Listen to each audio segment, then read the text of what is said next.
Hello बच्चों, welcome to Vigyan the path to success. I hope आपकी पढ़ाई बहुत अच्छे से चल रही होगी एंड आप अपने प्रिपरेशन में बहुत अच्छे से जम के लगे हुए होंगे। लास्ट क्लास में हमने देखा था रेसिस्टिविटी के बारे में। आज हम उसी रेसिस्टिविटी से एक प्रॉब्लम को लेकर के आगे की ओर बढ़ेंगे। तो अगर हम रेसिस्टिविटी में कहें कि हम एक क्वेश्चन देते हैं कि the length of wire is 750 meter, comma, the diameter of the wire is 0.9 mu m. Mu m means micrometer, ध्यान रखें mu m, and the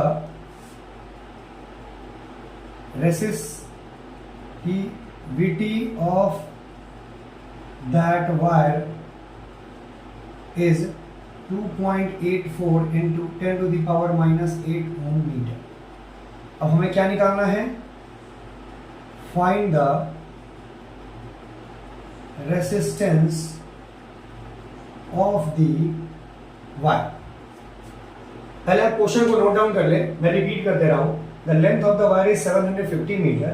The diameter of the wire is 0.9 mu m, that is micrometer, and the resistivity of the wire is 2.84 into 10 to the power minus 8 ohm meter.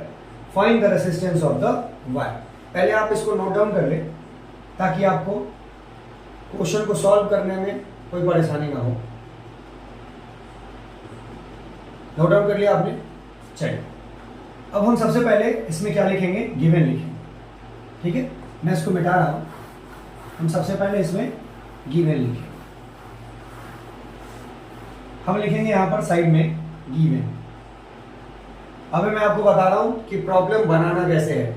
जिस तरह से मैं बना रहा हूं आप उसी सिस्टमैटिक वे में बनाएंगे अगर आप एग्जामिनेशन में फुल मार्क्स चाहते हैं, क्योंकि हमें हमेशा एग्जामिनेशन के मार्किंग स्कीम के तहत चलना है। अगर आप एग्जामिनेशन के मार्किंग स्कीम के तहत नहीं चलेंगे तो हर एक स्टेप पे मार्क्स होता है। मैं आपको ये भी बता दूं कि आपके आंसर जो अगर आपने नीचे आंसर लिखा है, अगर वो आपने गलत लिखा तो भी आपके हाफ मार्क्स कट हो जाते हैं। तो आपके आंसर पर भी मार्क्स होता है, इसीलिए आप मार्किंग स्कीम के तहत चले। तो हम गिवन में लिखेंगे सबसे पहले जो हमारे पास एल है वो है 750 मीटर। फिर हमारे पास डायमीटर है दैट इज 0.9 म्यू एम है। ठीक है, फिर हमारे पास resistivity that is rho 2.84 into 10 to the power minus 8 ohm metre, और हमारे पास रेसिस्टेंस नहीं है। ठीक है, तो रेसिस्टेंस निकालने का क्या फार्मूला होता है? तो रेसिस्टेंस निकालने का फार्मूला होता है equal to rho into L by A. ठीक है, तो देखकर अब ध्यान से देखिए, हमारे पास रो है, हमारे पास एल है और हमारे पास ए नहीं है। तो हमें क्या करना है? ए फाइंड आउट करना है। तो सबसे पहले हमें क्या फाइंड आउट करना है? ए। अब यहाँ पर हमारे पास डायमीटर है, तो डायमीटर है तो इसको रेडियस बनाएंगे। रेडियस बनाएंगे तो क्या लिखेंगे? 0.45। ठीक है, 0.45, और ये म्यू है, माइक्रो है, that means 10 to the power minus 6 metre. ये हमारे पास रेडियस हो गया। अब रेडियस को हम क्या करेंगे? एरिया में कन्वर्ट करेंगे, that is pi R square.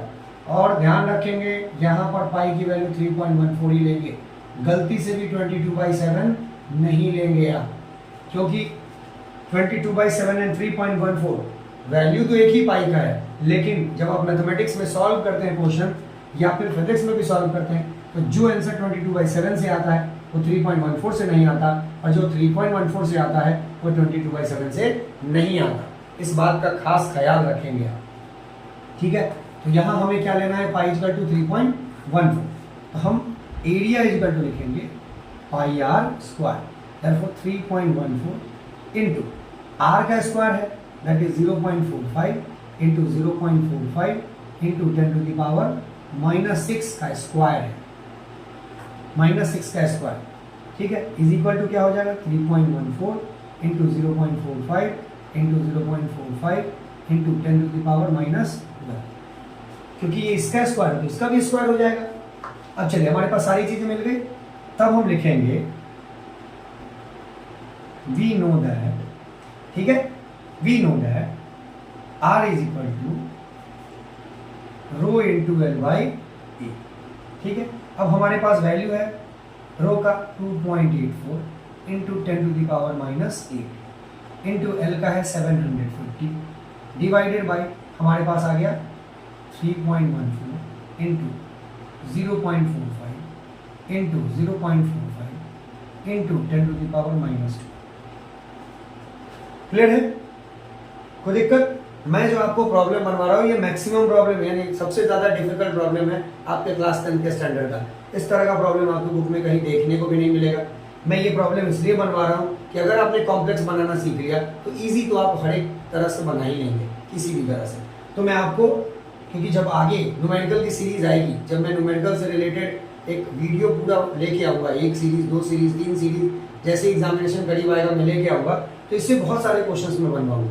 पहले हम प्रैक्टिस करके सीख लेंगे कि ये प्रॉब्लम बनता कैसे।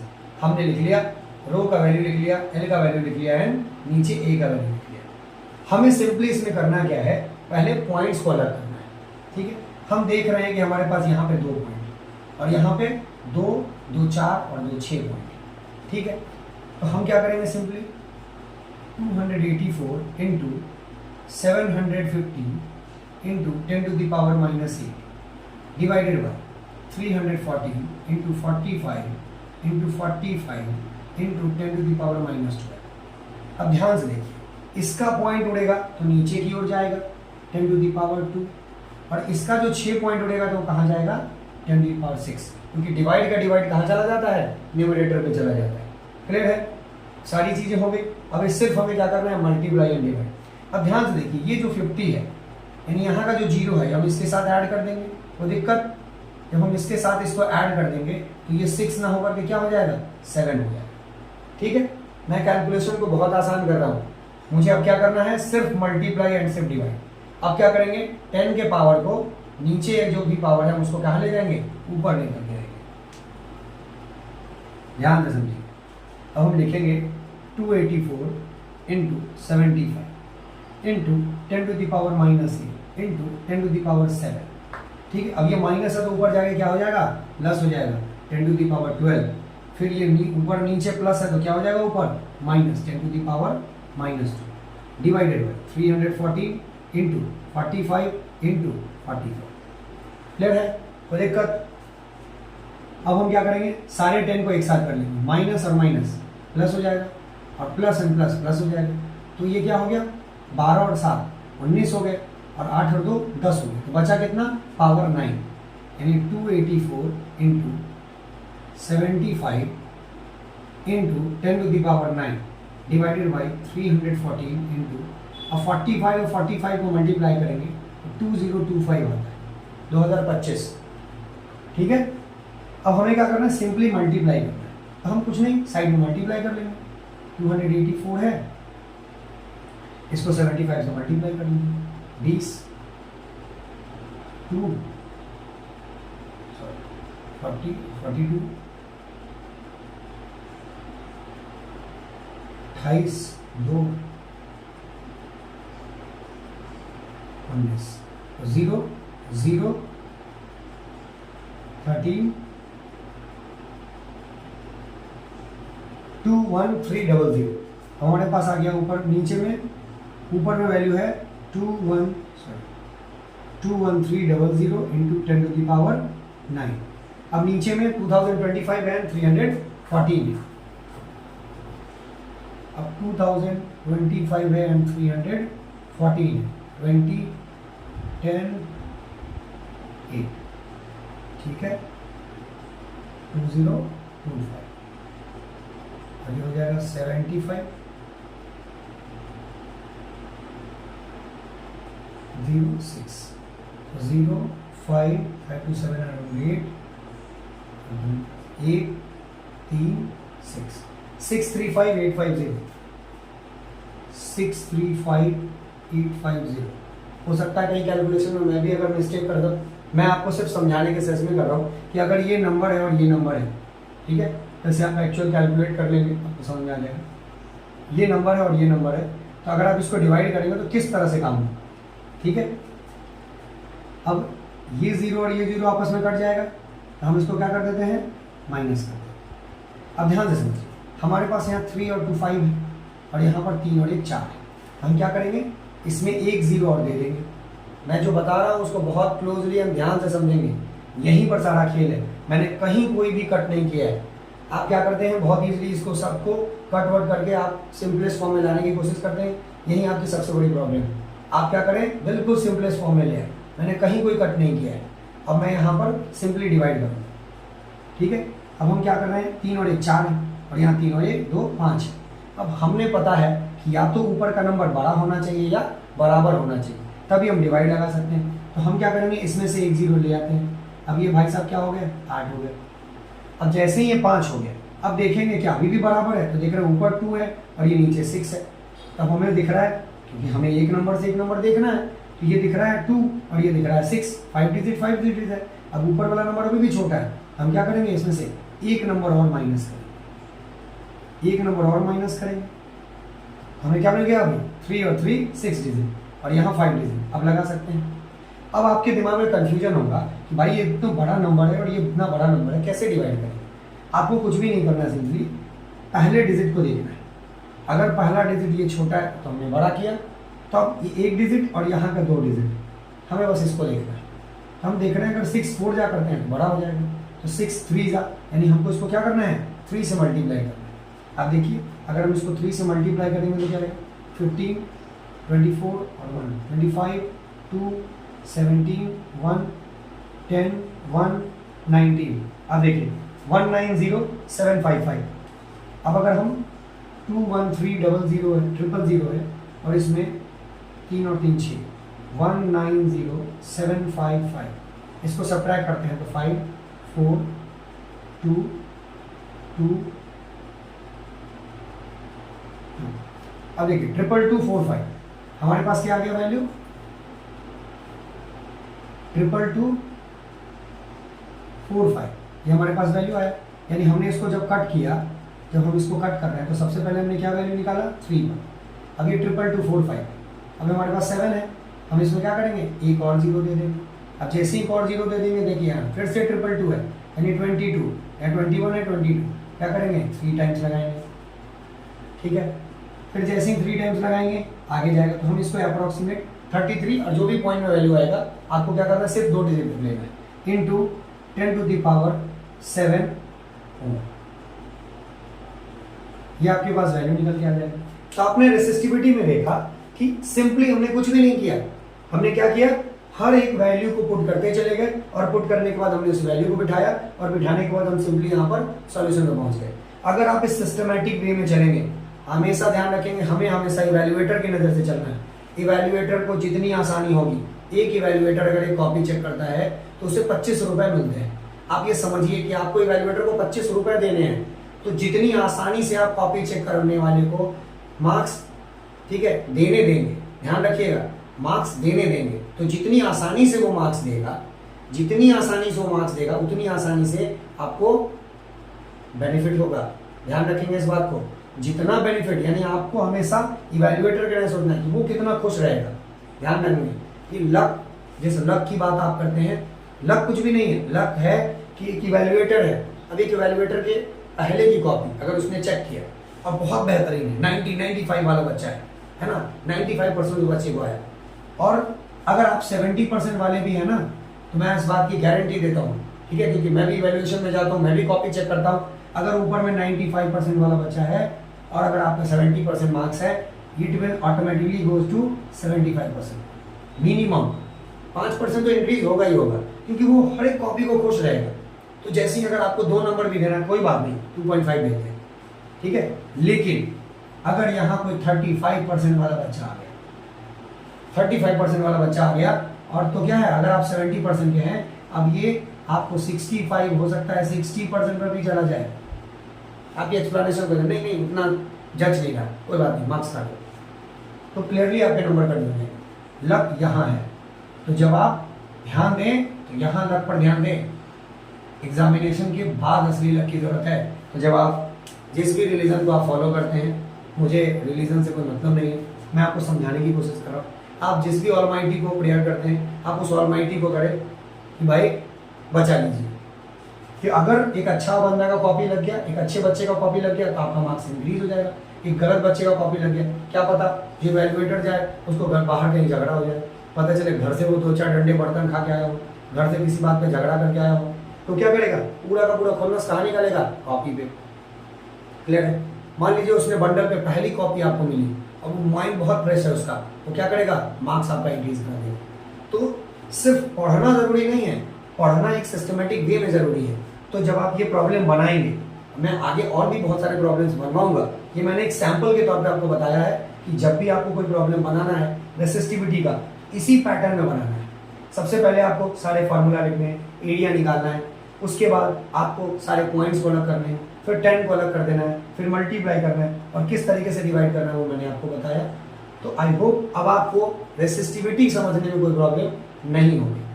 अगर फिर भी अगर आपको कोई प्रॉब्लम, आप एक बार फिर से देखेंगे इस वीडियो को, आपको हर एक चीज, हर एक डेटा क्लियर हो जाएगा। ठीक है, चलिए अब आते हैं इलेक्ट्रिसिटी के सबसे फेवरेट टॉपिक की तरफ। अब जो आने वाले टॉपिक्स हैं वो इलेक्ट्रिसिटी के एग्जामिनेशन पॉइंट ऑफ व्यू से सबसे फेवरेट टॉपिक है, that is series and parallel. आप एक क्वेश्चन कंफर्म समझ लें कि इससे आएगा ही आएगा, ध्यान रखेंगे इस बात कि सीरीज पैरेलल से एक क्वेश्चन हर साल आता है। तो ध्यान से समझेंगे, ध्यान से देखेंगे और एग्जामिनेशन में 3 से 4 नंबर पक्का करेंगे। कोई कच्चे वाली बात नहीं है, सिर्फ पक्का करेंगे। कच्चे घर गिर जाते हैं और पक्का मकान हमेशा टिका रहता है। हमारे पास है सीरीज पैरेलल एंड पैरेलल। चलिए, असली फिल्म की शुरुआत हो रही है इलेक्ट्रिसिटी की, सीरीज एंड पैरेलल। अभी तक बेस बना है, अब मकान बनेगा। तो सीरीज पैरेलल क्या कहता है, सबसे पहले हम सीरीज के बारे में करें। ये कहता है the combination of resistances in such a way that the amount of current is same but the amount of potential difference is changed or different। ध्यान से समझिएगा, यानी हमने क्या किया है, रेसिस्टेंसेस को कंबाइन करेंगे। किस तरह से कंबाइन करेंगे, तो इस तरह से कंबाइन करेंगे कि उसका जो अमाउंट ऑफ करंट है वो क्या रहेगा, हमेशा सेम रहेगा, बट जो उसका अमाउंट ऑफ पोटेंशियल डिफरेंस है वो क्या हो जाएगा, चेंज हो जाएगा। और पैरेलल जब कॉम्बिनेशन करेंगे उस कॉम्बिनेशन में सीधे उल्टा हो जाएगा। अब पैरेलल कॉम्बिनेशन में क्या कहेगा, the combination of resistances in such A way that the amount of current is changed, यहाँ सेम के बजाय आ जाएगा change, but the amount of potential difference is same, unchanged या सेम। बिल्कुल एक दूसरे का उल्टा है। सीरीज एंड पैरेलल एक दूसरे से 36 के आंकड़े पर है। ठीक है, अगर सीरीज 3 का इधर फेस है तो 6 का यानी पैरेलल कॉम्बिनेशन का उल्टा फेस है। सीरीज में करंट सेम रहेगा, पोटेंशियल डिफरेंस चेंज होगा, और पैरेलल कॉम्बिनेशन में करंट चेंज होगा एंड पोटेंशियल डिफरेंस सेम। तो पैरेलल कॉम्बिनेशन को हम कैसे डिफाइन करेंगे, आप ध्यान से समझिए, मैं रिपीट कर रहा हूं, the combination of resistances in such A way that, यहां तक सेम रहेगा, the amount of current is, सिर्फ यहां पर ये जो सेम है क्या हो जाएगा, डिफरेंट, ये वाला वर्ड यहां आ जाएगा, but the amount of potential difference is same, exchange हो जाएगा वर्ड, सेम आ जाएगा पोटेंशियल डिफरेंस के पास और डिफरेंट आ जाएगा करंट के पास। क्लियर है, चलिए अब इसके प्रूफ पर चलते हैं, सीरीज एंड पैरेलल कॉम्बिनेशन के प्रूफ पर चलते हैं, फिर मैं आपको बताऊंगा कि कैसे सीरीज पहचानेंगे, फिर कैसे पैरेलल पहचानेंगे। ठीक है, अब चलिए सबसे पहले सीरीज कॉम्बिनेशन की तरफ चलते हैं। आप हर एक चीज को नोट डाउन करते रहेंगे, ऐसा नहीं कि बस आप वीडियो देख रहे हैं और आप चीज़ों को नोट डाउन नहीं कर रहे हैं। अगर आप चीज़ों को नोट नहीं करेंगे, ध्यान से नहीं समझेंगे, तो जितनी तेजी से आपको समझ में आएगा फिजिक्स, उतनी तेजी से आपके सारी चीज़ों को बुढ़िया भीतर समेट के लेके भाग भी जा सकता। इसीलिए चीज़ों को अच्छे से समझेंगे। Resistance R1, resistance R2, resistance R3। ठीक है, हमने पॉइंट बनाया 4 point, A, B, C, D। ठीक है, पोटेंशियल डिफरेंस यहाँ क्या होगा, V A minus V B, क्योंकि पोटेंशियल डिफरेंस 2 पॉइंट के बीच में ही होता है और यहाँ कितने पॉइंट्स हैं, 4 पॉइंट है, इसीलिए सारे का पोटेंशियल डिफरेंस क्या होगा, अलग अलग। इसका क्या होगा, V B minus V C, और इसका क्या होगा, V C minus V D. इसमें वी पोटेंशियल डिफरेंस है, आई करंट है, ठीक है। अब ध्यान से देखिए, जब ये इस रास्ते से जा रहा है, जब ये रास्ते से जा रहा है तो करंट को कोई रास्ता मिल रहा है टूटने का, नहीं मिल रहा है। तो जब करंट को कोई रास्ता टूटने के लिए ना मिले, एक ही रास्ते से जब बेचारा चलता जाए चलता जाए चलता जाए, तो जब एक ही रास्ते से वो चलता जाएगा और कहीं टूटने के लिए कोई जगह नहीं मिलेगा, तब हम उसे कौन सा कॉम्बिनेशन कहेंगे, सीरीज कॉम्बिनेशन। लेकिन अगर करंट अभी गया और जाते जाते जाते जाते 2 रास्ता मिल गया और करंट को अब मिलेगा कि भैया उसके बाद 2 चॉइस है, अब वो इस रास्ते से जाए या इस रास्ते से जाए, तो क्या करेगा, कुछ हिस्सा वो इस रास्ते में भेजेगा, कुछ हिस्सा वो इस रास्ते में भेजेगा। तब इसे कौन सा कॉम्बिनेशन कहेंगे, पैरेलल कॉम्बिनेशन कहेंगे। ध्यान से समझिए। अब हमें समझना है, अब इस समझने में क्या करना है कि R1, आप हो सकता है कि लगे कि सर राइम्स कर रहे हैं कि समझने में क्या समझ में, तो सारे खेल समझने का ही है, इसीलिए समझ के अच्छे से समझेंगे। R1 रेसिस्टेंस में हम क्या करेंगे, V A minus V B equal to क्या करेंगे, V equal to I R होता है, तो V A minus V B equal to क्या कहेंगे, आई आर वन, क्योंकि करंट सेम रहता है। फिर R2 रेसिस्टेंस के लिए हम क्या लिखेंगे, V B minus V C equal to I R two. फिर R3 रेसिस्टेंस के लिए क्या लिखेंगे, V C minus V D equal to I R three. कोई दिक्कत? अब क्या करें, हम सबको एक साथ कंबाइन कर दे सकते हैं, R1 plus R2 plus R3 के लिए। तो हम कैसे लिखेंगे, V A minus V B plus V B minus V C plus V C minus V D equal to, कैसे लिखेंगे, I R one plus I R two plus I R three. ठीक है। अब ध्यान से देखिए, बी से B cut गया, सी से सी कट गया, हमारे पास बचा क्या, V A minus V D equal to, ध्यान से देखिए यहाँ आई कॉमन है, आई कॉमन निकाल लेंगे तो क्या मिल गया, R1 plus R2 plus R3। ठीक है। अब देखिए ये V A minus V D जो है, इस V A minus V D को हम लिख सकते हैं आई आर ई क्यू। अब ये आर ई क्यू का मतलब होता है इक्विवेलेंट। जैसे कि मान लीजिए कि आपको घर से 10 रुपए दिया गया, ठीक है, 10 रुपए दिया गया। इस 10 रुपए में आपने क्या किया, 2 रुपए का एक सामान लिया, 3 रुपए का एक सामान लिया और 5 रुपए का एक सामान लिया। ठीक है, आपने 2 रुपए का सामान लिया, 3 रुपए का सामान लिया और 5 रुपए का सामान लिया। ठीक है, तो जो सामान आपके पास है 2 रुपीज पर, ठीक है, that worth is 2 rupees, 3 rupees and 5 rupees. ठीक है, and the sum of these things will be equivalent to that 10 rupees. क्योंकि इन तीनों सामान ये है, ये इक्विवेलेंट है, बराबर है, कितने रुपए के, 10 रुपए के, तभी तो हम 10 रुपए देते हैं और वो तीनों सामान लेते हैं। तो यहाँ जो V A minus V D है, ये क्या है, यही तो किसका इक्विवेलेंट है, तो ये जुड़ क्या रहा है, ये रेसिस्टेंस ही तो जुड़ रहा है। तो ये क्या है, इसी तीनों रेसिस्टेंस का क्या इक्विवेलेंट है। अभी 3 है, 10 हो सकता है, 100 हो सकता है, 500 हो सकता है, n टर्म तक जाता है। जब आप 12th में जाएंगे तो पढ़ेंगे, n टर्म तक पढ़ेंगे। तो ये V A minus V D क्या है, आई आर ई क्यू। ठीक है, आई तो कॉमन है, आर ई क्यू का मतलब जितने भी रेसिस्टेंस जुड़े हैं उसका टोटल इक्विवेलेंट क्या है, इसके बराबर है। तो हम क्या कर सकते हैं, V A minus V D की जगह आई आर ई क्यू लिख सकते हैं, I R E Q equal to I common R1 plus R2 plus R3, I से आई कट जाएगा, then R E Q equal to R1 plus R2 plus R3। Clear है? तो आपको series के किसी फॉर्मूले में प्रॉब्लम नहीं होगा। तो आपको समझ में आ गया होगा कि यहाँ पर करंट सेम है and potential difference amount of change है।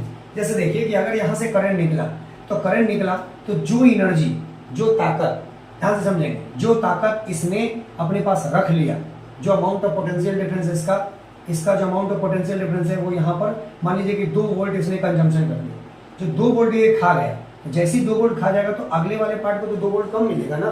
तो जैसे जैसे जैसे जैसे आगे बढ़ेंगे वैसे वैसे अमाउंट ऑफ पोटेंशियल डिफरेंस कम होता जाएगा।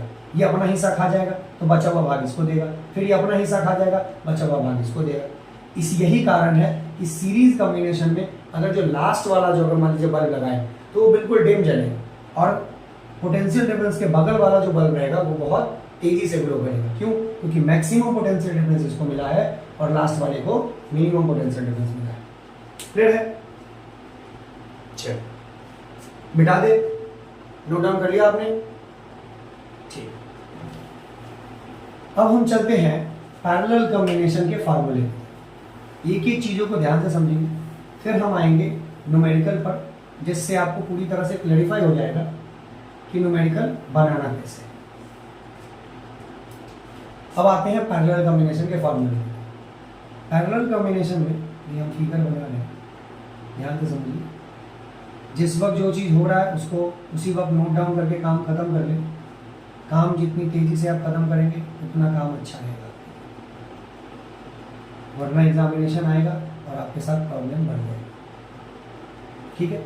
पी पोटेंशियल डिफरेंस है, आई करंट है। अब ये ध्यान से देखिए, आई करंट को आने के बाद तीन ऑप्शन मिल गए और अमाउंट ऑफ पोटेंशियल डिफरेंस क्या होगा? सेम, क्योंकि पोटेंशियल डिफरेंस दो पॉइंट के बीच में होता है और यहाँ कितने पॉइंट है? दो ही पॉइंट है। इसका मतलब इस R1 के लिए भी सेम पोटेंशियल डिफरेंस, R2 के लिए भी same potential difference and R3 के लिए भी सेम पोटेंशियल डिफरेंस। लेकिन करंट के कितने रास्ते हो गए? तीन रास्ते। मान लीजिए कि तीन दोस्त हैं और तीन दोस्त जा रहे हैं, ठीक है, और चौराहे पर आकर के मिले। तो चौराहे पर आकर के मिले और बोले कि भाई मुझे दूसरे चौराहे पर चलना है, तीनों को मिलना है। और वो तीनों रास्ता जो है वो आगे जाकर के उस चौराहे पर मिलता है और तीनों डिसाइड करेंगे देखो तुम इधर जाओ, तुम इधर जाओ, हम इधर जाते हैं।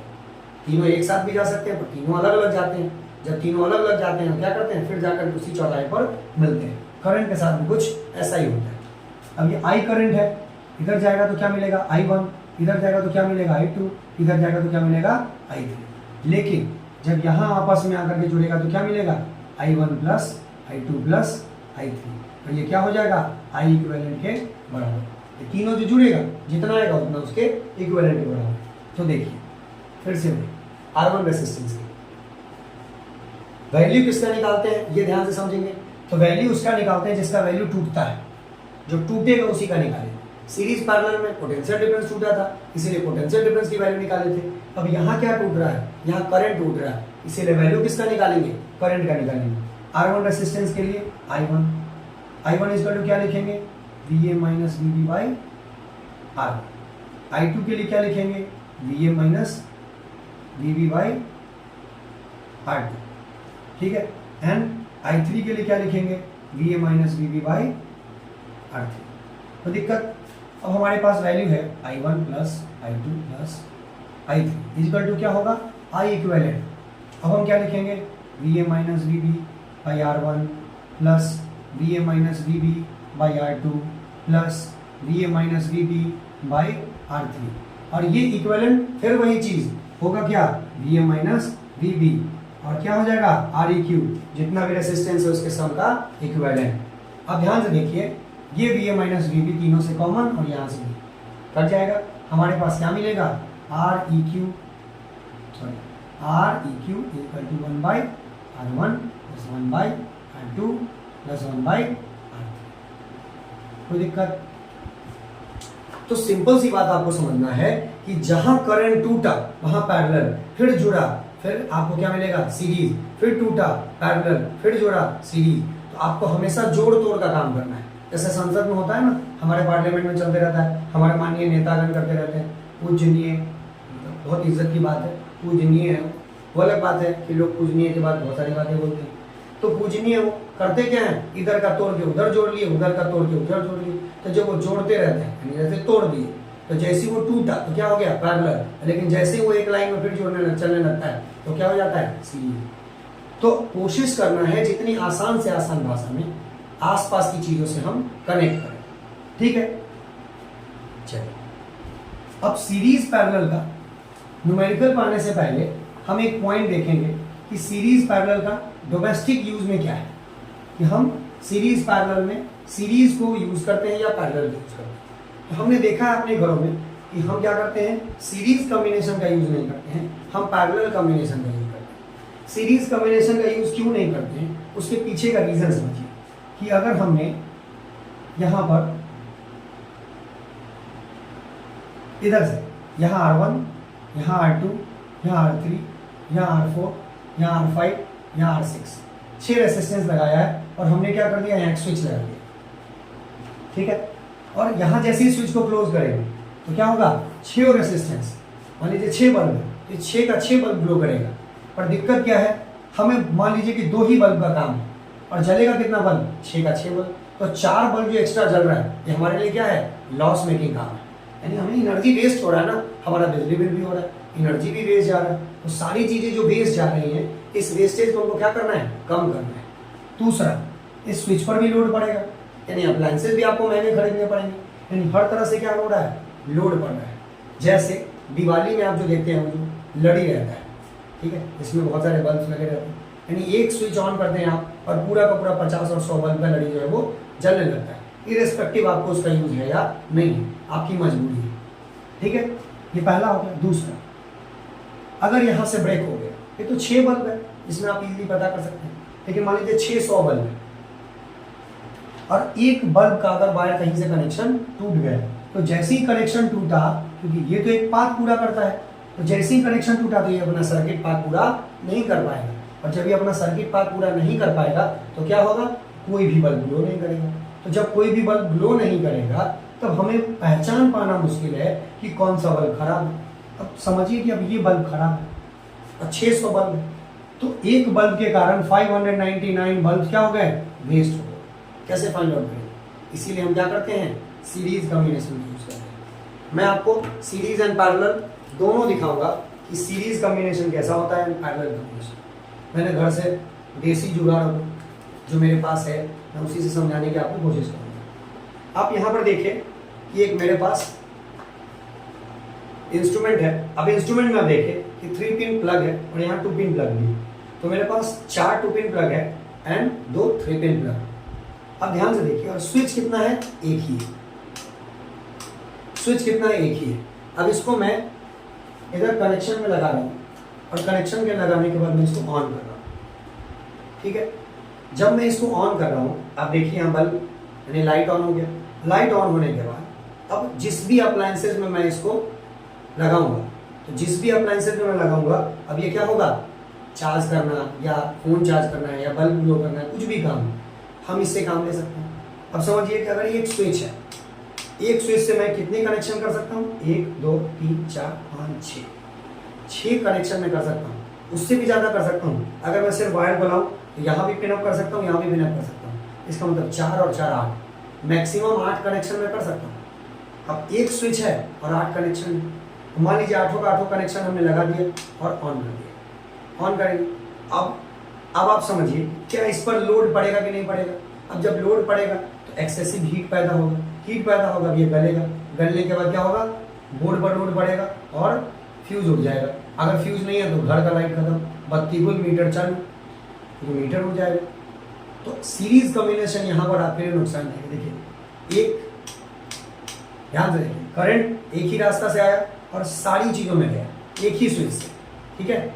और वहीं दूसरे एग्जाम्पल में अगर हम समझे तो यहाँ पर मेरे पास एक और एग्जाम्पल है जिसमें मेरे पास एक पैरेलल कॉम्बिनेशन, यहाँ ध्यान दीजिए, मेरे पास ये क्या है, पैरेलल कॉम्बिनेशन। यहाँ पर देखिए, एक अप्लायंस और उसके लिए स्विच, एक अप्लायंस और उसके लिए स्विच, और एक अप्लायंस और उसके लिए स्विच। इसका मतलब इस अप्लायंस में मैं चाह के भी किसी को भी कट आउट नहीं कर सकता हूँ, उसके लिए हमको क्या करना होगा, अप्लायंस को डिस्कनेक्ट करना होगा। लेकिन इसमें अगर इसमें भी मैंने 3 अप्लायंस लगा रखे और इसमें भी 3 अप्लायंस लगा रखे हैं, तब ये मेरी मर्जी है कि मैं इसको ऑन करता हूँ या नहीं करता हूँ। इसका मतलब ये बहुत हैंडी भी है, इजी टू यूज भी है, और ये क्या है, यूज करने के लिए हमें इस तरह के किसी जुगाड़ की जरूरत नहीं करनी पड़ेगी। इसके लिए मुझे हैवी मेटल की जरूरत पड़ेगी, हैवी कॉपर वायर की जरूरत पड़ेगी ताकि ये बर्न नहीं हो, और इस तरह के अप्लायंस में तो बिल्कुल काम नहीं करेगा। लेकिन इसमें अगर मैं इस तरह के हैवी वायर का यूज नहीं करता हूँ, वैसा भी यूज करता हूँ, तो मैं क्या करूँगा,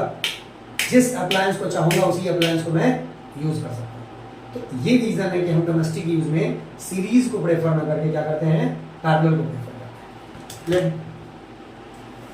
तो आपको सीरीज पैरेलल में कोई कठिनाई नहीं होगी।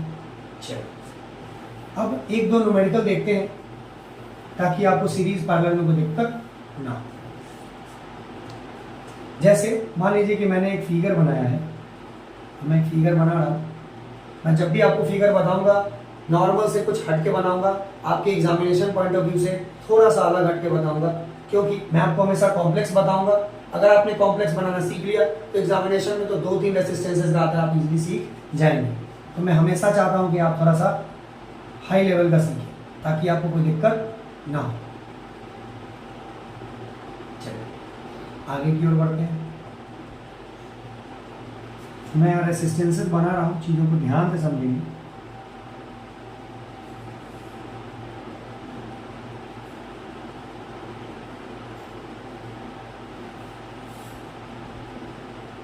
ठीक है, अब हमारे पास V पोटेंशियल डिफरेंस है, R1 कहीं से भी नाम कर सकते हैं, R2, R3, R4, R5, R6, R7, R8, R9, R10, R11।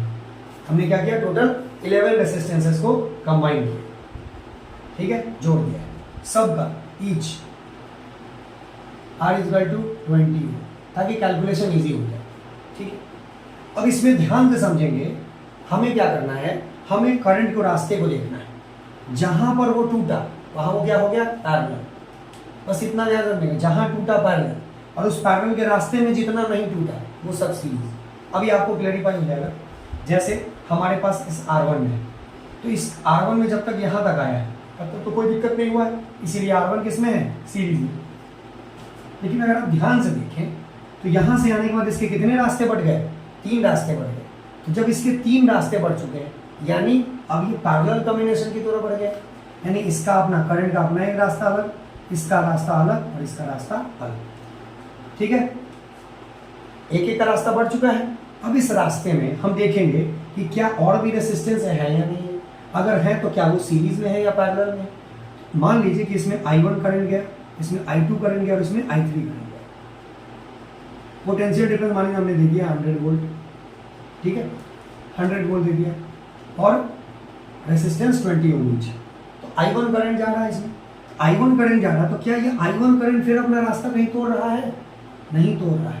यानी ये R7, R8 और R9 ये इसने अपना रास्ता कहीं तोड़ा है करंट के लिए, नहीं तोड़ा। तो ये R7, R8 और R9 आपस में किसी में हो जाएगा, सीरीज में। सेम उसी तरह से R4, R5 और R6 आपस में किस में हो जाएंगे, सीरीज में। सेम उसी तरह से R2 और R3 आपस में किस में हो जाएंगे, सीरीज में। लेकिन जब ये आगे जाकर के जुड़ते रहेंगे तो किस में हो जाएंगे, पैरेलल में हो जाएंगे। ये सब आपस में पैरेलल में होंगे, लेकिन इसके अंदर जो हो रहा है वो सब क्या होगा, सीरीज में। तब हम क्या करेंगे, लेट इसको हम कुछ मान के चलेंगे क्योंकि बहुत सारे रेजिस्टेंसेज हैं। लेट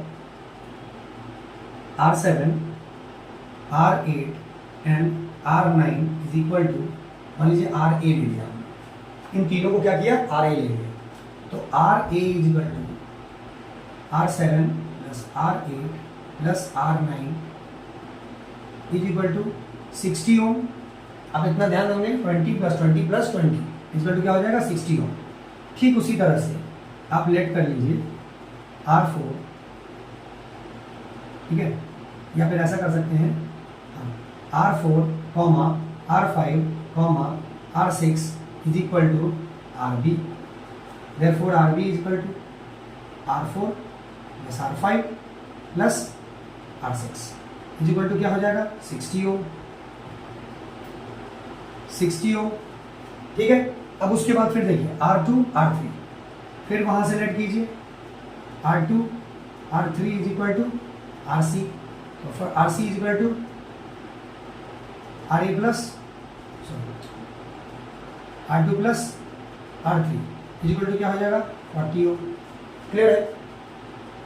अब ध्यान से देखिए ये क्या कर रहा है, इस पॉइंट पे मिल रहा है, जिस पॉइंट पे जाके मिलेगा, अभी आपने पैरेलल पे देखा, जिस पॉइंट पे मिलता है वो क्या करता है, फिर पैरेलल में होता है, 1 बाई करके जुड़ता है। तो ये यहाँ पर आकर के क्या हो गया है, 60, ये यहाँ पर क्या हो गया है 60। तो 60 है तो हम क्या करेंगे, आगे आएंगे। अब इसको लिखेंगे, इन दोनों को पैरेलल कॉम्बिनेशन है, इसको कुछ नाम देंगे। तो मान लीजिए कि हमने इसका नाम दे दिया है RD, ठीक है। RD इज इक्वल टू क्या लिखेंगे, 1 बाई R, इसका हमने क्या नाम दिया है, RA, और इसका हमने क्या नाम दिया है, RB। तो RA plus RB, 1 by RA plus 1 by R। आप वो नहीं कर रहिएगा 1 by R2 plus R3 plus R4, नहीं, ये गलत टेक्निक है, ये गलत तरीका है। सबसे पहले हमें इसे जोड़ के एक नया नाम देना है और उसके बाद हमें इस तरीके से यूज करना है। अगर आप उस तरीके का इस्तेमाल करेंगे, आप गलत रखेंगे, एग्जामिनेशन में आपका नंबर कट जाएगा। मैं हमेशा आपको एक सिस्टमेटिक और सही तरीका बताऊंगा। तो हम क्या करेंगे, R D is equal to 1/r(a) plus 1/r is equal to क्या करेंगे 1/60 प्लस 1/60 इजिकल टू 60 करेंगे 1 + 1 इजिकल टू 30 हो, यानी 2/60 कट गया तो 1/30। अब इसको पलट देंगे 1/rd है, rd इजिकल टू क्या हो जाएगा 30 हो, यानी इस पॉइंट पर क्या आ गया है 30 ओम। अब ध्यान से देखिए ये 30 ओम आगे जब बढ़ेगा, इसके लिए तो कहीं नहीं टूटा, यहां तक टूट करके जुड़ चुका है। अब इस कॉर्नर पर आकर के क्या हो गया है 30 ओम, 60/60 का काम खत्म। अब ये क्या हो गया है 30 ओम। जब ये 30 ओम हो गया है, इस R10 के लिए क्या ये सीरीज है या पैरेलल, तो हम देखेंगे भाई साहब ये 30 ओम भी उसी रास्ते से जा रहा है जिस रास्ते में R10 पड़ता है। हम क्या करेंगे, ये सेम है तो हम लिखेंगे RD plus R10 is equal to क्या हो जाएगा 30 प्लस 20 इजिकल टू क्या हो गया 50। अब ये इस पॉइंट तक कितना पहुंच गया है 50। ठीक है, अब ध्यान से देखिए ये एक रास्ता है और इस रास्ते से एक और करंट आ रहा है, तो दो अलग अलग करंट रास्ते से आ रहे हैं। तो जब दो अलग अलग करंट रास्ते से आते हैं तो कौन सा कॉम्बिनेशन होता है पैरेलल। यहाँ कितना है 40, यहाँ कितना है 50। अब हमारे पास ये क्या हो गया RD प्लस R10। अब इसको हम मान लेते हैं, मान लीजिए कि RE मान लेते हैं। तो हमारे पास एक और टर्म आ जाएगा, मान लीजिए 1/RF इजिकल टू क्या हो जाएगा 1/RE प्लस 1/RC, क्योंकि हमने RA माना था, RB माना, RC माना और RD हमने यहाँ निकाला। D के बाद ये टर्म जुड़ गया, जुड़ने के बाद इसको कोई ना कोई नाम देना है, तो नाम देंगे तो हमने इसको RE नाम दे दिया।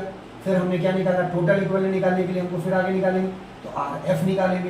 तो जैसे RF निकालेंगे तो क्या करेंगे RE को जोड़ेंगे, जो यहाँ से टोटल जुड़ते हुए आया है इस लोड तक, यहाँ आया तो RE हो गया और यहाँ से RC जा रहा है इजिकल टू 1/50 प्लस 1/30, 1/50 प्लस 1/30। अब एलसीएम ले लीजिए 30 और 50 का, 0 का 0, 5 3 जा 50, 150। 3 + 5 इक्वल टू 8/150। ठीक है, 8/150 है तो RF इक्वल टू क्या लिख सकते हैं 150/8। अब इसको आप कट कर दीजिए, पॉइंट में आएगा। अब जो भी पॉइंट में वैल्यू आएगा आप उसको R11 के साथ 20 में जोड़ देंगे। ऐसे जोड़ेंगे तो REQ। अब लास्ट में लिखेंगे REQ, लास्ट में लिखेंगे क्या REQ। REQ इक्वल टू क्या लिखेंगे RF प्लस R11। लास्टली अब देखिए लास्टली इक्विवेलेंट में कितने जुड़ा, दो ही जुड़ा। हमने क्या किया RA लिया, RB लिया, RC लिया। ठीक है, तीनों को सीरीज में पहले जोड़ दिया। जोड़ने के बाद हमने क्या निकाला, इस पॉइंट के लिए, इस दो पॉइंट के लिए हमने RD निकाला। RD के लिए हमने देखा कि 60 है, हमने इसको जोड़ दिया। RD कितना आ गया 30 आ गया। अभी RD इस R10 के साथ जोड़ने के बाद क्या हो गया RE बन गया। जैसे ये तीनों जोड़ने के बाद एक नया नाम आया, वैसे ही ठीक है RD और R10 जोड़ने के बाद RE हो गया। और हमें क्या करना है, फिर यहाँ पर आने के बाद देखिए यहाँ पैरेलल में जुड़ रहा है, हमें दो पॉइंट को जोड़ के निकालना है। तो जब दो पॉइंट में जोड़ के निकालेंगे तो RF हो गया, RF के लिए RE प्लस RC जो यहाँ से आ रहा है RC हो गया। जो वैल्यू निकाला हमने उसको नाम दिया RF। अब ये F फिर से इसके साथ जुड़ेगा जैसे इसके साथ जुड़ा था, RF प्लस R11, ये क्या हो गया आखिरी इक्विवेलेंट रेजिस्टेंस। तो ये क्या हो जाएगा टोटल, आप इसको डिवाइड कर दीजिए, 75/4 है प्लस 20 है। तो अगर आप इसको 4 करेंगे तो 80 हो जाएगा 15, 155/4 और ये हो जाएगा 3, 8, 12, 35, 32, 3075, 38.75 ओम इक्विवेलेंट रेजिस्टेंस हो जाएगा। अब हमारे पास R आ गया है, यानी total current, total potential difference. ठीक है, तो करंट निकालेंगे कैसे, I = V/R। तो 100 डिवाइडेड बाई अगर 38.75 निकाल देंगे तो जो वैल्यू आएगा वो क्या मिलेगा, सर्किट का टोटल करंट। तो आई होप अब आपको सीरीज पैरेलल में कोई दिक्कत नहीं होगा। तो आज हमने सीखा है रेसिस्टिविटी कैसे निकालते हैं, रेसिस्टेंस यानी रेसिस्टिविटी का जो प्रॉब्लम है हमने उसको सॉल्व किया। हमने सीरीज देखा, हमने पैरेलल देखा, फिर सीरीज पैरेलल का फार्मूला देखा, और हमने एक एग्जांपल के थ्रू देखा कि हम सीरीज पैरेलल को फाइंड आउट कैसे करते हैं। ये जो क्वेश्चन था ये सबसे आपके एग्जामिनेशन के लिए, ये इससे बिल्कुल बाहर है। आपको 2-3 सीरीज कॉम्बिनेशन से आती है कि 3 दे देगा, उसमें सीरीज या पैरेलल देगा, लेकिन आप ध्यान रखेंगे कि अगर आप इस क्वेश्चन को बनाते हैं तो आप बाकी बच्चों से एक स्टेप या के नहीं कई स्टेप आगे जाते हैं। तो मैं कोशिश करूंगा आपको और ज़्यादा से ज़्यादा बढ़िया तरीके से सीरीज एंड पैरेलल कॉम्बिनेशन को दिखाऊं ताकि आप बेहतर तरीके से समझ पाएँ। तो उम्मीद है कि आपको सारी चीज़ें समझ में आई होंगी और किसी भी टॉपिक में कोई प्रॉब्लम नहीं हुआ होगा। अगर आपको वीडियो अच्छा लग रहा है तो ज़्यादा से ज़्यादा लोगों तक शेयर करें एंड चैनल को सब्सक्राइब करना नहीं भूलें एंड बेल आइकन को प्रेस कर लें ताकि नेक्स्ट वीडियो जब भी मैं अपलोड करूं जल्दी से जल्दी आप तक पहुंचे। तब तक के लिए थैंक यू।